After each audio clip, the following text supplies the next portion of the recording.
నిజంగా ఆ సేవకుడు ఆ మంచి మాట ఒక్క మాట మాట్లాడుతుంటే నాకు ఎంతో ధైర్యంగా అనిపించింది. ఈరోజు ఆరోగ్యం బలపడింది, కుదుటపడింది, నేను దీర్ఘాయుష్ పొందుతాను. అది క్రైస్తవుడు మాట్లాడేటటువంటి మాటలో ఉండాల్సినటువంటి మాదిరి. హల్లెలూయా. అందుకే నేను ఈ డిబేట్లు బొబెట్లు వెళ్ళటానికి కూడా చాలామంది కాల్స్ చేస్తున్నా. నేను రాను బాబు, మీరు ఆల్రెడీ సమాజంలోనికి ఒక వ్యతిరేక వార్తను తీసుకొని వెళ్ళిపోయారు. దాన్ని నేను మరలా మాసికలేసి అయి చేసి ఈ చేసి చెప్పాలంటే నా వల్ల కాదు. అసలు మీరు చేయాల్సినటువంటి నీతి కలిగినటువంటి కార్యం ఏంటంటే, అసలు ఇంక్వెస్ట్ రిపోర్ట్లో ఉన్నది ఎవరో, పంచనామా రిపోర్ట్లో ఉన్నది ఎవరో వారితో మాట్లాడించే ప్రయత్నం చేస్తే ఆ క్రైస్తవ్యంలోనికే కాదు సమాజంలోనికి మంచి వార్త వెళుతుంది, నిజాయితీ కలిగినటువంటి వార్త వెళ్తుందని నేను చెప్పి వాటిని విడిచిపెట్టేయటం జరిగింది. హల్లెలూయా. ఈరోజు సభ ఈ రకంగా జరగటానికి నిజంగా దేవాది దేవుడు కృప చూపించారు. 9 గంటలకే క్లోజ్ చేయాలి, అది ఇదని చాలా కండిషన్స్ వచ్చినాయి.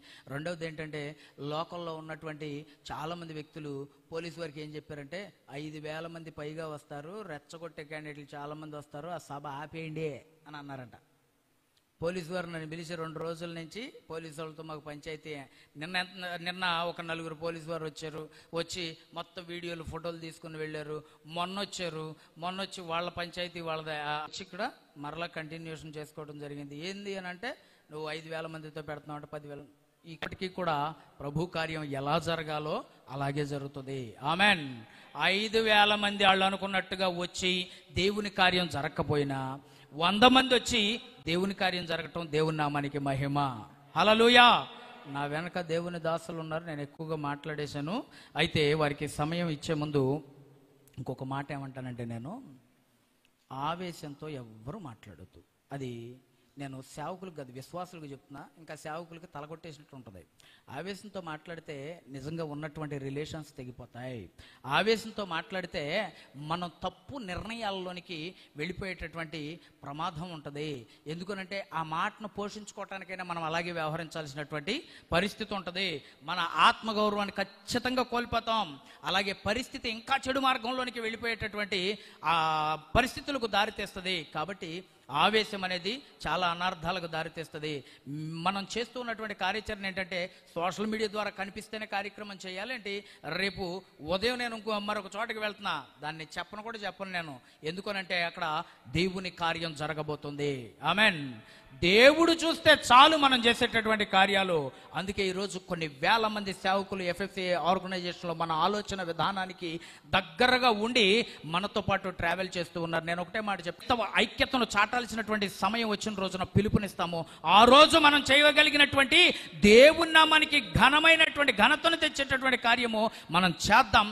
అప్పటి వరకు మీరు వేచి ఉండండి ఆర్గనైజేషన్లో అందరికీ తెలియచేయడం జరిగింది. కానీ ఈ సమస్యను మొదటి రోజు ఏ రకంగా టేకప్ చేశామో, ఏ మాటనైతే క్రైస్తవ సమాజానికి ఇచ్చామో, ఈ రోజు వరకు ఆ మాటను కాపాడుకుంటూనే ఉన్నాం.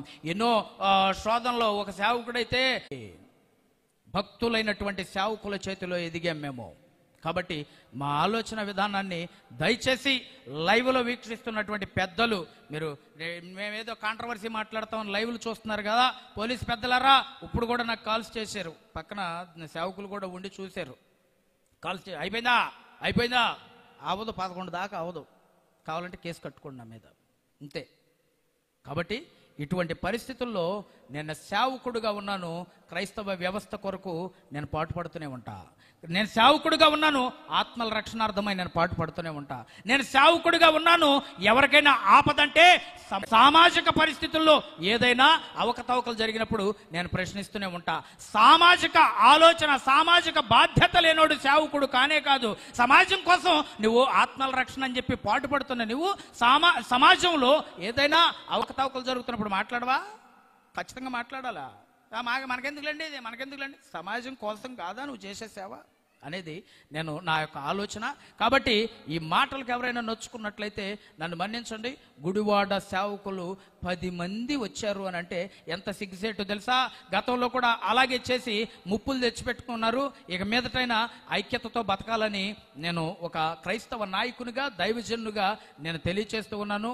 ఇటువంటి కుట్రపూరితమైనటువంటి ఆలోచనలు దయచేసి మానుకోండి, వెళ్ళొద్దు అని చెప్పిన వాళ్ళు కూడా అది ప్రభువే తీర్పు తీరుస్తాడు. ఒకరోజు పోలీసు వారికి కంప్లైంట్ అపాయింట్మెంట్లు ఇచ్చిన వాళ్ళు కూడా ప్రభువే తీర్పు తీరుస్తాడు. నేను ఎవరిని ఒక్క మాట కూడా అన్నో, ఒక శాప వచనాన్ని కూడా పలకను. మీరు మీ కుటుంబాలు బాగుండాలని కోరుకునేటటువంటి దైవజనుడిగా నేను తెలియజేస్తున్నాను. అందరి కుటుంబాలు దీవింపబడును గాక. ఆమేన్. ఒకరోజు దైవజనుడు ప్రవీణ్ పగడాల గారి గురించి వచ్చినటువంటి వార్త అబద్ధము అని తెలిసిన రోజున ప్రతి ఒక్కరి తలలు దించబడతాయి.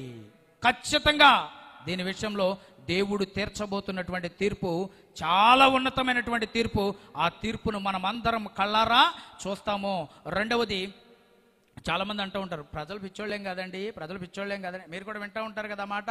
ప్రజలేం పిచ్చోళ్ళు కాదు. ఈరోజు వ్యవస్థలు ఏ రకంగా తారుమారులు చేశాయో, వ్యవస్థలు ఏ రకంగా మసిపూసి మారేడికాయ చేయాలని మభ్యపెట్టారో, ఈ పరిస్థితులన్నిటిని కూడా